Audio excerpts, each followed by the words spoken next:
না বহু দূরে, কিন্তু মদিনাওয়ালা আমার অন্তরে, আমার অন্তর জুড়ে মদিনায় আছে রে। মদিনা মদিনা বলে জিকির করে রে। আর যে গিয়েছে একবার সোনার মদিনায়, তাহার মনে আর কোনো দুঃখ রইল না, তাহার অন্তর গভীরে মদিনায় আছে রে। ওই মদিনা কবে যাব মন মানে না রে। আর 10 বেড জুতা দিয়ে দিন হুজুর কাছে দিয়ে বাবার মতো বসে, ওনাকে বসে করতে চাচ্ছি না। শুনেন, একটা লোক উঠলে ভালো হবে না। না লাতের পূজা করতে পারবো না, মানাতের পূজা করতে পারবো না। এত বুঝাইলাম হযরতে রাসূল আরবি সাল্লাল্লাহু আলাইহি সাল্লাম অর্থাৎ আব্দুল্লাহ পোলাকে এত বুঝাইলাম, বুঝলো না। এখন চূড়ান্ত সিদ্ধান্ত হয়ে গেছে, আল্লাহর হাবিবকে মারবার জন্য আজকে রাত্রেই তাকে হত্যা করে দেওয়া হবে। আজকে রাত্রেই তাকে হত্যা করা হবে। রাসূলুল্লাহ সাল্লাল্লাহু আলাইহি ওয়াসাল্লাম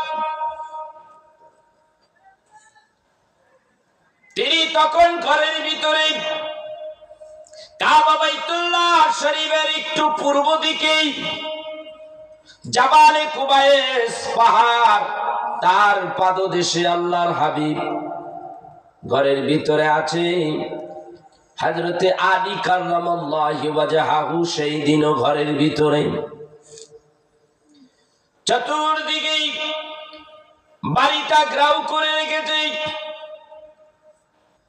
এমন সময় জিবরাইল আসলেন, ইয়া রাসূলুল্লাহ, ইয়া হাবিবাল্লাহ, আল্লাহর পক্ষ থেকে আপনার প্রতি ওহী এসে গেছে। নবী গো, এই মক্কা নগর জলদি করে আপনি ছেড়ে দেন, মক্কার থেকে মদিনায় হিজরত করেন গো নবীজি। আল্লাহর হাবিব জানালা খুলিয়া তাকাইয়া দেখে চতুর্দিকে গৃহটা ঘেরাও করে ফেলেছে। সবার হাতে একটা করে তরবারি, নাঙ্গা তরবারি দাঁড়িয়ে আছে। রাসূল আরবি সাল্লাল্লাহু আলাইহি ওয়াসাল্লাম ঘরের থেকে বের হই নেই, অমনি তাকে সব গোত্রের মানুষেরা একত্রিত অ্যাটাক করবে, হত্যা করে ফেলবে। আল্লাহর হাবিব হযরতে আলীকে ডাকলেন, ইয়া আলী, চতুর্দিকে আমার গৃহটা ঘেরাও করে ফেলেছে, হয়তোবা আমি বের হয়ে গেলে আমাকে হত্যা করা হবে। আমি এখন কি করি রে আলী? হযরতে আলী বললেন, ইয়া রাসূলুল্লাহ, ইয়া হাবিবাল্লাহ, আপনি আল্লাহর নির্দেশে মক্কা ছেড়ে মদিনায় যাবেন। নবী গো, আপনি আপনার কাজ করেন, আপনি এই পথ দিয়ে এখান দিয়ে বের হয়ে যান। আর আপনার গায়ের জুব্বাটা, আপনার গায়ের ওই চাদরটা আমাকে দিয়ে দেন।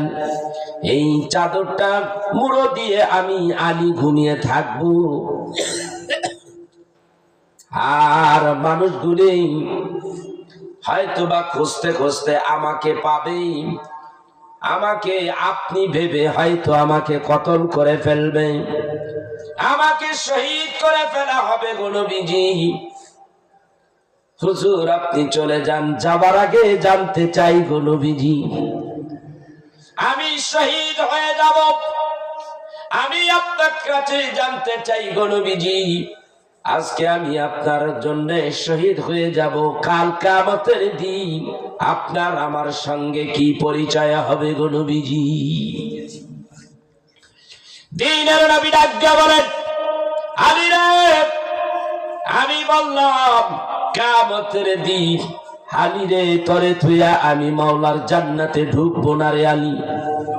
তবে একটা কথা বলি রে আলী, তুই এত তাড়াতাড়ি শহীদ হবি না রে আলী, আলী এত তাড়াতাড়ি শহীদ হবি না। এই ল আমার কাছে কাফেরেরা, ইহুদি নাসারা, এরা কিছু ধন সম্পদ রক্ষিত রেখেছে, আমানত রেখেছে, এইগুলি আমি তোরে দিয়ে গেলাম। আমি চলে যাব, হয়তো বলতে পারে আব্দুল্লাহর পোলা চলে গেছে, আমাদের অর্থ মাইরে দিছে। আমি আমানত খেয়ানত কখনো করি নাই, করব না। এই অর্থগুলি যার যার বাড়ি, অমুকের অমুকের এত, অমুকের এত, এইগুলি তার কাছে পৌঁছে দিও। হযরত আলী কাররামাল্লাহু ওয়াজহাহু ডাক দিয়ে বলেন, ইয়া রাসূলুল্লাহ, ইয়া হাবিবাল্লাহ, আমি কি বেঁচে থাকবো? আল্লাহর নবী বলেন, হ্যাঁ অবশ্যই তুমি বেঁচে থাকবে, অবশ্যই তুমি বেঁচে থাকবে রে আলী। হযরত আলী, তারপরও তো কথা থাকে, যদি একটু এদিক সেদিক হয়ে যায় তাহলে তো আমি শেষ। তারপরও আলী রাসূলের জন্য জীবন দেওয়ার জন্য প্রস্তুত। রাত্র গভীর, নবীজি আমার দরজা খুললেন। দরজা খুলিয়া বের হইয়া দেখে সমস্ত কাফিররা চাইয়া রইছে।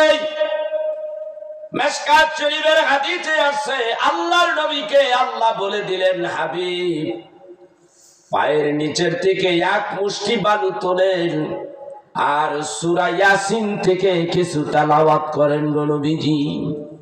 সূরা ইয়াসিন থেকে কিছু তেলাওয়াত করেন আপনি। রাসূল আরবি সাল্লাল্লাহু আলাইহি ওয়াসাল্লাম সূরা ইয়াসিন থেকে তেলাওয়াত করলেন। শাহাতিল উযু পড়িয়া আপনি নিক্ষেপ করে দেন। আপনি নিক্ষিপ্ত করলেন কাফেরদের চোখকে টার্গেট করিয়া। এবার সকলে চোখের মধ্যে বালুর কণাগুলি চলে গেল। এখন আমি আপনাদেরকে বলতে চাই, আমি আপনাদেরকে টার্গেট করে এক মুষ্টি বালু মারলাম, এই বালুটা সবার চোখে যাবে এমনটি কি শিওর হওয়া যায়? সবার চোখে যাইতে পারে? হ্যাঁ, রাসূলুল্লাহ সাল্লাল্লাহু আলাইহি ওয়াসাল্লাম বালু মারলেন, সবার চোখে চলে গেছে, কারো চোখে যাওয়া বাকি নেই। কার নির্দেশে মারলেন? জোরে বলেন, কার নির্দেশে? আল্লাহ। আল্লাহর হাবিব কাফেরদের ভিতর থেকে, নিজের বাড়ির ভিতর থেকে বের হয়ে গেলেন আস্তে, কাফেরদের ভিতর দিয়ে আস্তে বের হয়ে গেলেন। আল্লাহর হাবিব সোজা চলে গেলেন হযরতে আবু বকর রাদিয়াল্লাহু তাআলা আনহু তার বাড়িতেই। তার বাড়িটা আবার কত দূর ভাইরা আমার, বন্ধুরা আমার, এইটা আমি নিজ চোখে দেখে আসছি। কাবা শরীফ পূর্ব দিকে রাসূলের বাড়ি, যদি ওখান দিয়ে সোজা আসতে হয় আবু বকরের বাড়িতে আসতে মাত্র 10 থেকে 12 মিনিট সময় লাগে। 10 থেকে 12 মিনিটের ভিতরে নিজের বাড়ির থেকে আবু বকরের বাড়িতে আসতে 10 থেকে 12 মিনিট লাগে। নবীজি কাবা বাইতুল্লাহ শরীফে আগে ঢুকলেন, ঢুকে কাঁদলেন কাবা শরীফের কিনারে। বুখারীর বর্ণনা এসেছে, নবীজি কাবার শরীফের কিনারে বসে বসে কাঁদলেন আর বললেন, কাবারে, আমার বড় ইচ্ছা ছিল প্রাণ ভরে আমি তোমার ইবাদত করব, আমি তোমার সেবা করব, কিন্তু এই দেশের এই কাফের গোষ্ঠী আমাকে তা করতে দিল না। তোমাকে ছেড়ে যেতে আমার কলিজা ফেটে যাচ্ছে। তুমি আল্লাহর ঘর, তোমাকে ছেড়ে যাইতে আমার ভালো লাগে না, তারপরে এইটা হলো আমার জন্মভূমি। কাফেরদের অত্যাচারে আমি থাকতে পারলাম না। এইভাবে কিছুক্ষণ তিনি কান্নাকাটি করে ওখান থেকে সোজা হযরতে আবু বকরের বাড়িতে হাজির।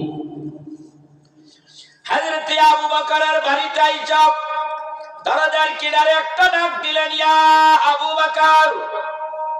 তখন রাত্র এরকম নিঝুম রাত, আয়া আবু বকরের বাড়ির দরজার কিনারে ডাক দিলেন, ইয়া আবু বকর। আবু বকর সঙ্গে সঙ্গে জবাব দিলেন, লাব্বাইক ইয়া রাসূলুল্লাহ, লাব্বাইক ইয়া হাবিবাল্লাহ। দরজাটা খুলে গেল, আল্লাহর হাবিব ভেতরে ঢুকলেন। হযরতে রাসূলে আরবী সাল্লাল্লাহু আলাইহি ওয়াসাল্লাম ডাক দিয়া বলে, আবু বকর রে, আমি তোমার দরজার কিনারে একটা ডাকের বেশি দুইটা ডাক দিতে হলো না। একটা ডাক দিতে দিতে তুমি জবাব দিলা, লাব্বাইক ইয়া রাসূলুল্লাহ, ইয়া হাবিবাল্লাহ। এইভাবে যখন জবাব দিলা, সঙ্গে সঙ্গে দরজাটা খুলে গেল। আবু বকর রে, রাত্রি বেলা কি তুমি ঘুমাসো না রে আবু বকর? আবু বকর ডাক দিয়া বলে, ইয়া রাসূলুল্লাহ, ইয়া হাবিবাল্লাহ, আপনি আজকের থেকে 6 মাস আগে আপনি আমাকে বলেছিলেন যে আবু বকর, এমন একটা সময় আসবে এই মক্কা ছেড়ে আমার মদিনায় হিজরত করতে হবে। সেই দিন আমি তোমার দরজার কিনারে একটা ডাকের বেশি দুইটা ডাক দিতে পারবো না। এই কথা বললেন, আবু বকর শুনলেন। নবী ডাক দেয়া বলে, ইয়া রাসূলুল্লাহ। আবু বকর ডাক দেয়া বলে, ইয়া রাসূলুল্লাহ, সেই যে বলেছেন, আর আজকে 6টি মাস আমি বিছানায় পড়ে ঘুমাসি না।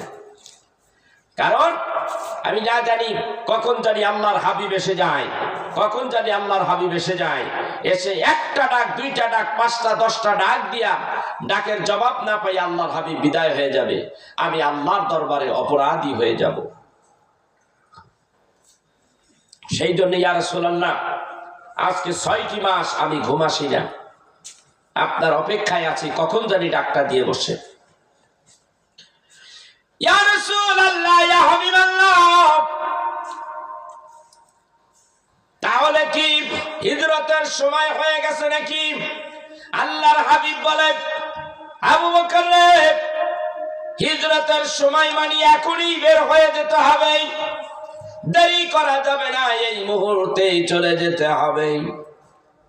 হযরতে রাসূলে আরবী সাল্লাল্লাহু আলাইহি সাল্লামের নির্দেশে এক মুহূর্ত দেরি করলেন না, সঙ্গে সঙ্গে আল্লাহর হাবিবের সঙ্গে আবু বকর রওনা হয়ে গেলেন।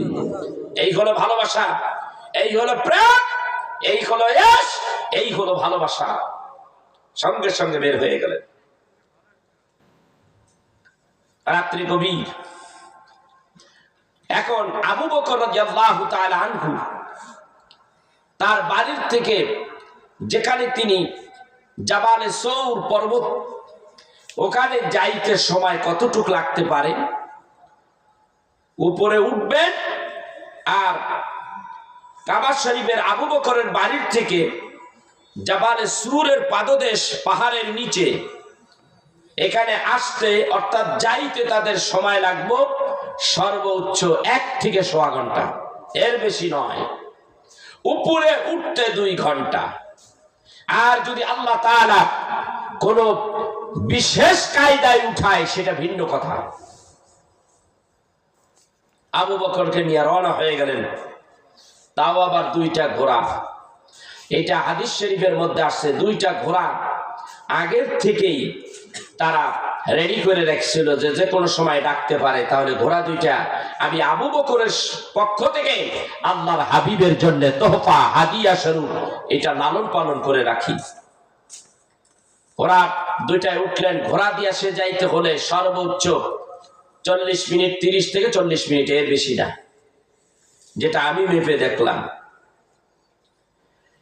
রাসূলুল্লাহ সাল্লাল্লাহু আলাইহি ওয়াসাল্লাম যাবে মদিনার দিকে। আল্লাহর হাবিব মদিনার দিকে না যাইয়া উল্টা দিকে রওনা হয়ে গেলেন। একেবারে জাবালে সুরে যাওয়ার জন্য আল্লাহর হাবিব চলে গেলেন কেদুয়া মিসফালা হইয়া। কেদুয়া মিসফালা এখন ইব্রাহিম খলিলুল্লাহ রোড, যেইটা এই রোড দিয়া আগাইয়া যাইতে হয়। এই রোড দিয়া হযরতে ইব্রাহিম আলাইহিস সালাতু ওয়াস সালাম তার ছেলে ইসমাইলকে নিয়ে একেবারে মিনা বাজারের দিকে গিয়েছিলেন কুরবানি দেওয়ার জন্য। ওই রাস্তাটা বড় মশহুর, সুপরিচিত। ওইটাকে ইব্রাহিম খলিলুল্লাহ রোড বলা হয়। আর এই রোডের দিয়েই একটুখানি বাদ দিয়া ঢুকে আবার রওনা হইতে হয় কেদুয়া মিসফালা দিয়া। ওই রোডটাকে বলা হয় হিজরতের রোড। হিজরা রোড কয়, হিজরা রোড, কারণ ওইখান দিয়া আল্লাহর হাবিব হিজরত করেছেন। ওই রোডটাই আবার আলাদা। হাবিবুল্লাহ নবী এই রোড দিয়ে রওনা হলেন। মদিনার রাস্তা হলো উত্তর দিকে। তিনি উত্তর দিকে না যাইয়া পশ্চিম দিক থেকে আস্তে আস্তে পশ্চিম দিকে যাইতে যাইতে একটু একটু করে দক্ষিণ দিকে যাচ্ছে। যাইতে যাইতে একেবারে সৌর পর্বতের কাছাকাছি আল্লাহর হাবিব আর হযরত আবু বকর রাদিয়াল্লাহু তাআলা আনহু দুইজনে ঘোড়ায় যায়। আবু বকর একবার ঘোড়া নিয়ে সামনের দিকে আগাইয়া যায়, আবার পিছনের দিকে আসে। আবার আল্লাহর হাবিবের ঘোড়া এগোতে থাকে। আল্লাহর হাবিবের ঘোড়ার থেকে আবার একটু ডান দিকে যায়, আবার একটু বাম দিকে যায়। নবী করিম সাল্লাল্লাহু আলাইহি ওয়াসাল্লাম আবু বকরকে জিজ্ঞাসা করে, আবু বকর রে, তুমি এমন কেন করো? একবার দেখি সামনের দিকে যাও, আবার দেখি পিছনে যাও, ডাইনে যাও একবার, বামে যাও একবার, এমন কেন করো গো আবু বকর? আবু বকর ডাক দিয়া বলে, ইয়া রাসূলুল্লাহ, ইয়া হাবিবাল্লাহ, আমরা তো রাত্রিবেলা রওনা হচ্ছে গো নবীজি। আমি ডাইনে যাই, দেখি গো নবী কোন কাফেরের বাচ্চা, ইহুদির বাচ্চা কি কোন পাহাড়ের আড়াল থেকে বা পিলারের আড়াল থেকে আপনি নবীর টার্গেট করিয়া কোন তীর মারে কিনা। বাম দিকে যাই, ওই একই চিন্তায়। আবার আগে যাই, পিছে যাই, যদি কোন ইহুদির বাচ্চা আপনি নবীকে টার্গেট করিয়া তীর মারে কিনা গো নবীজি। এই জন্যেই আমি ডানে বামে যাই, আগে পিছে যাই গো নবীজি। এবার ফজরের নামাজের সময় একটু ফর্সা বর্ষা হয়ে যায়। আল্লাহর হাবিবকে নবীজিকে আবু বকর ডাক দেয়া বলে, ইয়া রাসূলুল্লাহ, ইয়া হাবিবাল্লাহ, আর দেরি করা যাবে না, পথ চলা যাবে না, চলেন আমরা দুইজন একটা পাহাড়ের ভিতরে লুকাইয়া যাই গো নবীজি। যদি ফর্সা হয়ে যায়, কাফেরদের হাতে আমরা ধরা পড়ে যেতে পারি। আসুন আমরা একটু লুকিয়ে পড়ি। হাবিবুল্লাহ নবীকে নিয়ে সোজা আবু বকর একেবারে সৌর পর্বতে উঠে গেলেন। সৌর পর্বতের ভেতরে উপরে যাইয়া একটা গর্ত আছে, গর্তের মতো, এটার ভিতরে তিনি ঢুকে গেলেন। গর্তটা এমন ভাবে ভেতরে যাইয়া দুইটা তিনটা সিঁড়ি দিয়ে আবার উপর উঠা লাগে। এরপরে ওখানে বসা যায়, লুকানো যায়। আল্লাহর হাবিব ওইখানে, আবু বকর আল্লাহর হাবিব দুইজনে ওখানে। কাফেরের গোষ্ঠী গর্তের মুখে চলে গেছে, কাছাকাছি গর্তার মুখোমুখি চলে গেছে। আমি নিজে ওখানে দাঁড়িয়ে নিজে দেখেছি। হাদিস শরীফের মধ্যে যেভাবে এসেছে বিষয়টা, আমি ওইটা প্রুফ করার জন্য জায়গাটায় গিয়েছিলাম এবং খেয়াল করেছি। হযরতে আবু বকর রাদিয়াল্লাহু তাআলা আনহু ভেতর থেকে বললে, ইয়া রাসূলুল্লাহ, ইয়া হাবিবাল্লাহ, কাফেরের গোষ্ঠী কিন্তু আমাদের এই লুকাইছি যে গর্তের মধ্যে, গুহার মধ্যে, গুহার সামনে মুখে কিন্তু আইসা গেছে। নবীজি গো, এদের হাঁটু দেখা যায়, যদি একটুখানি মাথা নিচু করে তাইলে কিন্তু আমাদের দেখে ফেলবে। এই পা দেখা যায়, এই হাঁটু দেখা যায়। আমি দেখলাম ওখানে দাঁড়িয়ে, হ্যাঁ কথা ঠিক, বিষয়টা ঠিক ওইরকমই। হযরত আবু বকর বলে, ইয়া রাসূলুল্লাহ, ইয়া হাবিবাল্লাহ, আমরা বোধহয় ধরা পড়ে যাব গো নবীজি। এরা মানুষ কত সংখ্যায়, কত মানুষ, আর আমরা মাত্র 2 জন। আল্লাহর হাবিব সঙ্গে সঙ্গে বলে দিলেন, চিন্তার কোনো কারণ নাই রে আবু বকর, আমরা 2 জন নয়। ইয়া আবু বকর লা তাহজান ইন্নাল্লাহা মা'ানা। এই আবু বকর, ভয় পেও না, চিন্তিত হইও না, আমরা 2 জন নয়, আমাদের সঙ্গে আরেকজন আছে, তিনি হলেন আমার আল্লাহ। আল্লাহ ব্যবস্থা করবে, আল্লাহ ব্যবস্থা করেনি। আল্লাহ জানাইয়া দিলেন, হাবিব আপনি যখন কাফেরদের ভিতর থেকে যখন আসতেছিলেন, ঘরের থেকে যখন বের হয়ে এক মুষ্টি বালু মেরেছিলেন, সবার চোখের মধ্যে যাবে এমনটি তো হতে পারে না। হাবিব গো, আপনি মেরেছেন গো হাবিব, আর আমার কুদরত কি করেছে জানেননি? ওয়া মা রামাইতা ইয রামাইতা ওয়ালাকিন্নাল্লাহ রামা। হাবিব আপনি এই বালুগুলি হাত থেকে ছেড়ে দিয়েছেন, আপনাকে বাঁচাবার জন্য নবীজি এই বালুগুলির প্রত্যেকটা কণাগুলি আমার কুদরত বহন করেছে। আমার কুদরতে হাত দিয়ে কাফেরদের চোখের মধ্যে আপনি নবীকে বাঁচাইয়া দেওয়ার জন্য আমি কাফেরের চোখের ভিতরে ঢুকিয়ে দিয়েছি গো নবীজি।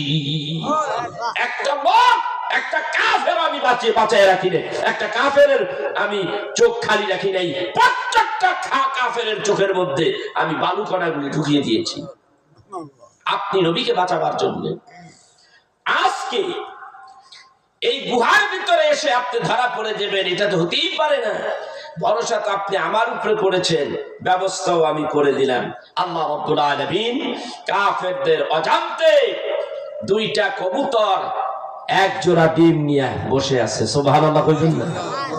মাকড়সায় তাড়াতাড়ি জাল বুনিয়ে রেখেছে। কাফেরের গোষ্ঠীদের ভিতরে চিন্তা হলো, একজনে ডাকতে বলে এই গুহার মধ্যে আছে, উনি বলে নাই। একদল বলে আছে, আরেক দল বলে নাই। তো বলতেছে নাই, তুমি শিওর হও কেমনে? কারে বেকুব চাইয়ে দেখ, এই গর্তের ভিতরে, গুহার ভিতরে যদি কেউ ঢুকে, তাহলে এই যে মাকড়সায় জাল বুনাইছে, এই জালগুলি সব ছিঁড়ে যাইতো। শুধু তাই না, এই যে কবুতরে এখানে 1 জোড়া ডিম নিয়ে কবুতরে তা দিচ্ছে বাসা বানাইয়া, এটা তো কখনো হইতো না। এটা কি সম্ভব? কবুতর থাকতো না, ডিমও ভেঙে যাইতো, বাসাও থাকতো না। অতএব এটার ভিতরে কোনো মানুষ নেই। আল্লাহ তাআলা তাদের ভিতরে সন্দেহ ঢুকিয়ে দিলেন। আল্লাহু আকবার কাবীরা। আল্লাহ পারে কি পারে না? আল্লাহ সব পারে। ব্যবস্থা হয়ে গেল, কাফেরের গোষ্ঠী চলে এলো। রাসূল আরবি সাল্লাল্লাহু আলাইহি সাল্লাম সেখানে 3 দিন 3 রাত রইলেন। একবার হযরতে আবু বকর রাদিয়াল্লাহু তাআলা আনহু তিনি রাসূলুল্লাহ সাল্লাল্লাহু আলাইহি সাল্লামকে বললেন, ইয়া রাসূলুল্লাহ, আমার পানির তৃষ্ণা লেগেছে, আমি একটু পানি খাবো, কি করব এখন? পানি কোথায়? নবীজি ডাকতে বললেন, আবু বকর এই গুহার পিছনে যাও, গুহার পিছনে যাইয়া দেখো পানির ব্যবস্থা আছে। হযরতে আবু বকর বলে, এত ছোট গুহা, এই গুহার মধ্যে আবার পানি কোথায়? হযরতে আবু বকর পিছনের দিকে যাচ্ছে, আর রাস্তা আস্তে আস্তে বড় হইতে আছে, অটোমেটিক রাস্তা বড় হয়ে যাচ্ছে। একটা পর্যায়ে যাইয়া রাস্তা বন্ধ হয়ে গেল। ওই রাস্তার মাথার মধ্যে একেবারে সমুদ্রটা লেগে আছে, সমুদ্রের পানি আর পানি।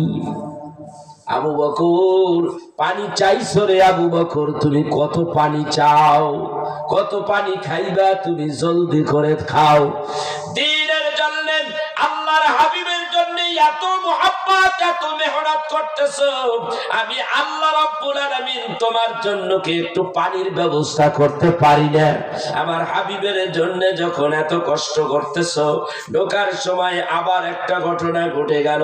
কাফেরের গোষ্ঠীরা যখন চলে গেল, হযরত আবু বকর একটু বসলেন।